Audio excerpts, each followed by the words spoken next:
This is an unsettling story that I do not usually bring up in a normal conversation, yet it is still always on my mind. It happened to me a few years back, but I will never be able to forget this strange experience that happened in my own home. When I was a child, I would always be afraid of the bathroom in my basement. Every time I walked in, I would always think that someone was hiding behind the shower curtain. I would say, "I see you," just in case someone was there. They would be alerted. No one was there. It was all just a fear in my head. As I got older, it became a frequent habit of mine to always say, "I see you," as I walked into a room by myself. If I went to take a shower, I would say, "I see you." Come home from work, "I see you." It was all just to prepare for the slim chance that someone would be there and think that I saw them. One weekend, when I was 18 years old, my parents were out of town attending a close friend's wedding. My dad was the best man. I had the whole house to myself, and it seemed like the perfect getaway from their strict rules and occasional arguing. I didn't have friends to invite over, so I was always just alone, by myself. On the first night, things were upright.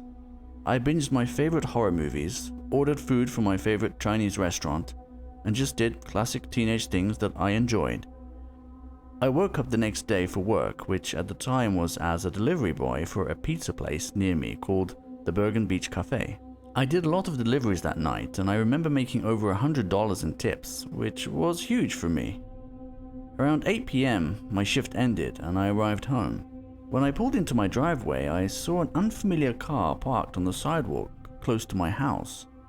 At first glance, I thought it was my neighbor's car, but there would be no reason for them to park in front of my house, since they have a driveway of their own. Though it was strange, I brushed it off and walked into my house. I changed out of my work clothes and showered up into fresh pajamas. "I see you," I said, as I regularly do when I walk out of the bathroom. Something was sitting on edge with me. The nervousness from seeing the strange car outside my house was clouding my judgment. Being alone for another full day, with my only family members out of town, was making me feel very intimidated. But I continued on with my night.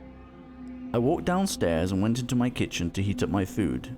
I get sick of eating pizza a lot of the time since I'm around it all day, so on my way home I picked up some macaroni and cheese from the deli. 3 minutes in the microwave left me time to wait around and ponder my thoughts. I left the kitchen and walked into my living room to see what was on television. I was a bit of a nerd and was always looking for cartoons to watch. "I see you," I said. Slowly my heart started to drop below my waist. The moment I had been preparing myself for my whole life had come. Something I will never forget and still haunts me to this day.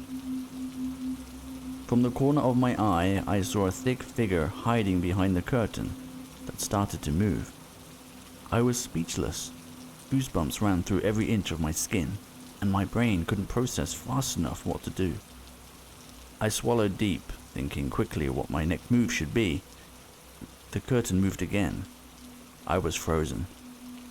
Slowly, the curtain began to open, and a man dressed in all black was standing there. He had his head tilted to the right, staring at me with intent to murder. He had a Chelsea smile, a fresh cut with blood still dripping down, dirty skin, and his smile was wide with eyes full of rage. "I see you too," he said in a deep, raspy voice. He then pulled out a large knife from his pocket and pointed it at me. I started to run. He immediately followed.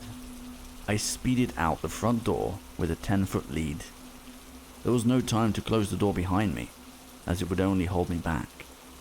When I ran outside, it was pouring rain and pitch black with only the streetlights providing light. Luckily, my neighbor, a few houses down across the street, was a police officer, so my first instinct was to run there. I slammed on the door, knocking hard until my knuckles started to bleed. I looked back and there he was. He stopped chasing me, but he was right there in the middle of the street, staring at me.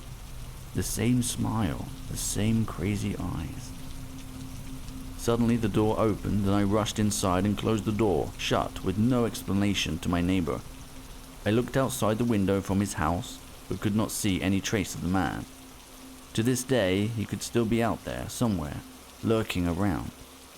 Every time I think of this story, I wonder what could have happened if I never said, "I see you," whenever I walked into a room.